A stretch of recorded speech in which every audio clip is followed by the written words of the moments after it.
जय माँ बंगलामुखी।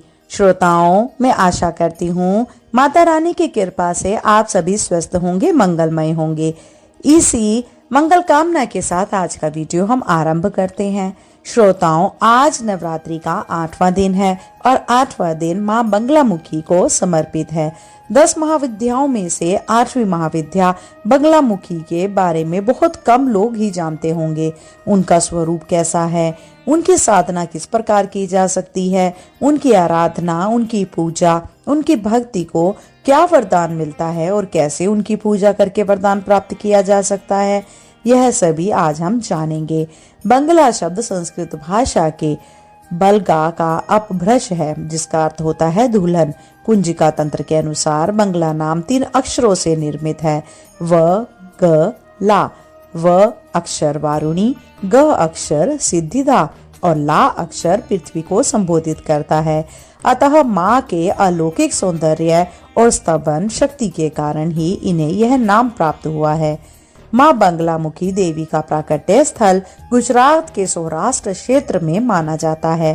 कहते हैं कि हल्दी रंग के जल से इनका प्राकट्य हुआ था। हल्दी का रंग पीला होने से इन्हें पीताम्बरी देवी भी कहते हैं। एक अन्य मान्यता अनुसार देवी का प्रादुर्भाव भगवान विष्णु से संबंधित है। परिणाम स्वरूप देवी स्तव गुण संपन्न तथा वैष्णव संप्रदाय से संबंध रखती है, परंतु कुछ अन्य परिस्थितियों में देवी तामसी गुण से संबंध भी रखती है। इसके कई स्वरूप है। कहते हैं देवी बंगलामुखी समुद्र के मध्य में स्थित मणिमय द्वीप में अमूल्य रत्नों से सुसज्जित सिंहासन पर विराजमान है। देवी त्रिनेत्रा है, मस्तक पर अर्धचंद्र धारण करती हैं, पीले शारीरिक वर्ण युक्त हैं। देवी ने पीला वस्त्र तथा पीले फूलों की माला धारण की हुई है। देवी के अन्य आभूषण भी पीले रंग के ही हैं तथा अमूल्य रत्नों से जड़ित हैं। देवी विशेषकर चंपा फूल, हल्दी की गांठ इत्यादि पीले रंग से संबंधित तत्वों की माला धारण करती हैं। यह रत्नमय रथ पर आरूढ़ हो शत्रुओं का नाश करती हैं। देवी देखने में मनोहर तथा मंद मुस्कान वाली हैं। एक युवती के जैसे शारीरिक गठन वाली देवी ने अपने बाएं हाथ से शत्रु या दैत्य के जीवा को पकड़कर खींच रखा है तथा दाएं हाथ से गदा उठाए हुए हैं, जिससे शत्रु अत्यंत भयभीत हो रहा है। देवी के इस जीवा पकड़ने का तात्पर्य यह है कि देवी वाक शक्ति देने और लेने के लिए पूजी जाती हैं। कई स्थानों में देवी ने मृत शरीर या शव को अपना आसन बना रखा है तथा शव पर ही आरूढ़ है तथा दैत्य या शत्रु की जीवा को पकड़ रखा है। माँ में माँ बंगलामुखी के 3 ही प्रमुख ऐतिहासिक मंदिर माने गए हैं, जो क्रमशः मध्य प्रदेश, कांगड़ा, हिमाचल, जो कि और एक और मंदिर है जो कि मध्य प्रदेश में, जो कि जिला शाजापुर में है। तीनों का अपना अलग अलग महत्व है। यहाँ देश से शिव और शाक्य मार्गी साधु संत तांत्रिक अनुष्ठान के लिए आते हैं। श्रोताओं, युद्ध में विजय दिलाने और वाक शक्ति प्रदान करने वाली देवी माता बंगलामुखी की साधना युद्ध में विजय होने और शत्रुओं के नाश के लिए की जाती है। इनकी साधना शत्रु भय से मुक्ति और वाक सिद्धि के लिए की जाती है। कहते हैं कि नलखेड़ा में कृष्ण और अर्जुन ने महाभारत के युद्ध के पूर्व माता बंगलामुखी की पूजा अर्चना की थी। महाभारत के युद्ध में श्री कृष्ण की प्रेरणा पर अर्जुन ने कई जगह जाकर शक्ति की साधना की थी। उनकी साधना के वरदान स्वरूप शक्ति के विभिन्न रूपों ने पांडवों की मदद की थी। इन्हीं शक्ति में से एक माता बंगलामुखी भी साधना की थी। कहते हैं युद्ध में विजय की कामना से अर्जुन और श्री कृष्ण ने उज्जैन में हर सिद्ध माता तथा नलखेड़ा में बंगलामुखी माता का पूजन भी किया था। वहां उन्हें युद्ध में विजय भाव का वरदान मिला था। माता बंगलामुखी शत्रुनाश, वाक सिद्धि, वाद विवाद में विजय दिलाने के लिए इनकी उपासना की जाती है। इनकी उपासना से शत्रुओं का नाश होता है और भक्त का जीवन हर प्रकार की बाधा से मुक्त हो जाता है। शांति कर्म में धन धान्य के लिए, पौष्टिक कर्म में वाद विवाद में विजय प्राप्त करने हेतु देवी उपासना व देवी की शक्तियों का प्रयोग किया जाता है। देवी का साधक भोग और मोक्ष दोनों ही प्राप्त कर लेते हैं। वे चाहे तो शत्रु की जीवा ले सकती हैं और भक्तों की वाणी को दिव्यता का आशीष दे सकती हैं। देवी वचन या बोलचाल में गलतियों तथा अशुद्धियों को निकाल कर सही करती हैं। हल्दी या पीले कांच की माला से 8 माला ओम ह्रीम बंगलामुखी देव्यै ह्रीम ओम नमः ये मंत्र आप कर सकते हैं। मंत्र का जाप मन से, सच्चे मन से करने से माता की कृपा प्राप्त होती है।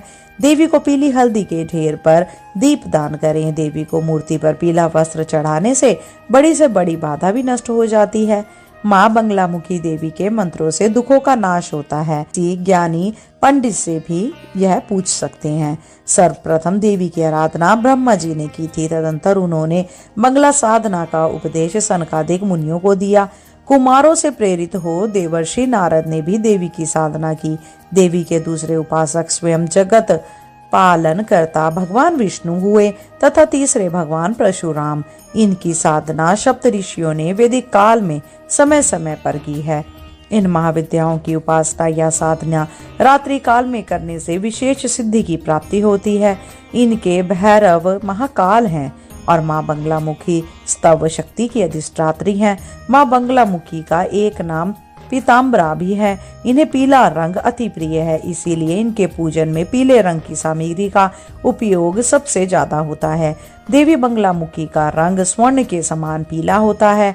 अतः साधक को माता बंगलामुखी की आराधना करते समय पीले वस्त्र ही धारण करने चाहिए। पीले फूल और नारियल चढ़ाने से देवी प्रसन्न होती है। बंगलामुखी की साधना में पवित्रता, नियम और शौच आदि का ध्यान रखना जरूरी है। कुछ लोग आकर्षण, मारण्य तथा स्तंभन कर्म आदि तामसी प्रवृत्ति से संबंधित कर्म भी करते हैं, लेकिन इसमें सावधानी नहीं रखी गई तो इनसे हानि भी हो सकती है। श्रोताओं, आज नवरात्रि के 8वें दिन माता गौरी की भी पूजा की जाती है। श्री दुर्गा का अष्टम रूप श्री महागौरी है। इनका वर्ण पूर्णतः गौर है और इसीलिए ये महागौरी कहलाती हैं। नवरात्रि के अष्टम दिन इनका पूजन किया जाता है। इनकी उपासना से असंभव कार्य भी संभव हो जाते हैं।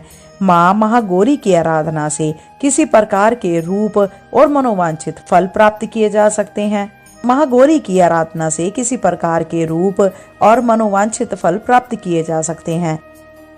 माँ गौरी की 4 भुजाएं हैं। उनकी दाएं भुजा अभय मुद्रा में है और नीचे वाली भुजा में त्रिशूल शोभता है। बाएं भुजा में डमरू डम डम बजा रही हैं और नीचे वाली भुजा से देवी गौरी भक्तों की प्रार्थना सुनकर वरदान देती हैं। देवी पार्वती रूप में इन्होंने भगवान शिव को पति रूप में प्राप्त करने के लिए कठोर तपस्या की थी। एक बार भगवान भोलेनाथ जी पार्वती जी को देखकर कुछ कह देते हैं, जिससे देवी का मन आहत होता है और पार्वती जी तपस्या में लीन हो जाती हैं। इस प्रकार वर्षों तक कठोर तपस्या करने पर जब पार्वती नहीं आती तो पार्वती को खोजते हुए भगवान शिव उनके पास पहुंचते हैं। वहां पहुंचे तो वहां पार्वती को देखकर आश्चर्यचकित रह जाते हैं। पार्वती जी का रंग अत्यंत ओजपूर्ण होता है। उनकी छटा चांदनी के समान श्वेत और कुंद के फूल के समान धवल दिखाई पड़ती है। उनके वस्त्र और आभूषण से प्रसन्न होकर देवी उमा को गौर वर्ण का वरदान देते हैं। एक कथा के अनुसार भगवान शिव को पति रूप में पाने के लिए देवी ने कठोर तपस्या की थी, जिससे इनका शरीर काला पड़ जाता है। देवी की तपस्या से प्रसन्न होकर भगवान इन्हें स्वीकार करते हैं और शिव जी इनके शरीर को गंगा जल से धोते हैं। तब देवी विद्युत के समान अत्यंत कांतिमान गौर वर्ण की हो जाती हैं और तभी से इनका नाम गौरी पड़ा। महागौरी जी से संबंधित एक अन्य कथा यह भी प्रचलित है, जिसके अनुसार एक सिंह काफी भूखा था। वह भोजन की तलाश में वहां पहुंचा जहां देवी उमा तपस्या कर रही होती हैं। देवी को देखकर सिंह की भूख बढ़ गई, परंतु वह देवी की तपस्या से उठने का इंतजार करते हुए वहीं बैठ गया। इस इंतजार में वह काफी कमजोर हो। देवी जब तप से उठी तो सिंह की दशा देखकर उन्हें उस पर बहुत दया आती है और माँ उसे अपना सवारी बना लेती हैं। क्योंकि एक प्रकार से उसने भी तपस्या की थी, इसीलिए देवी गौरी का वाहन बैल और सिंह दोनों ही हैं। श्रोताओं, ऐसी हैं हमारी माता रानी। जरा सी भक्तों पर कृपा प्राप्त हो जाती है तो उनका जीवन सुखमय हो जाता है। समझ लो, एक बार सच्चे मन से माता की पूजा आराधना कर लें तो माता की कृपा सदा सर्वदा उन पर बनी रहती है। माँ गौरी का जो शुभ रंग है, आज के दिन माँ गौरी को गुलाबी रंग पसंद है। श्रोताओं, तो आप कोशिश कीजिए आपके जो वस्त्र हों पूजा के समय गुलाबी रंग के हों और माता को भी गुलाबी वस्त्र चढ़ाकर उनको पहनाकर उनकी पूजा आराधना करें। और आज जो आप मंत्र करेंगे, ओम देवी महागौरे नमः, इस मंत्र से माता की पूजा करें और 108 मोती से हो सके तो माता की आराधना करें। श्रोताओं, यह जानकारी अगर आपको अच्छी लगी हो तो कृपया करके चैनल को सब्सक्राइब करें और अगर आपको वीडियो पसंद आई हो तो वीडियो को अधिक से अधिक लोगों में शेयर करें। आज के लिए इतना ही। शीघ्र मिलते हैं नई वीडियो और नई जानकारी के साथ। जब तक के लिए जय श्री कृष्ण, राधे राधे।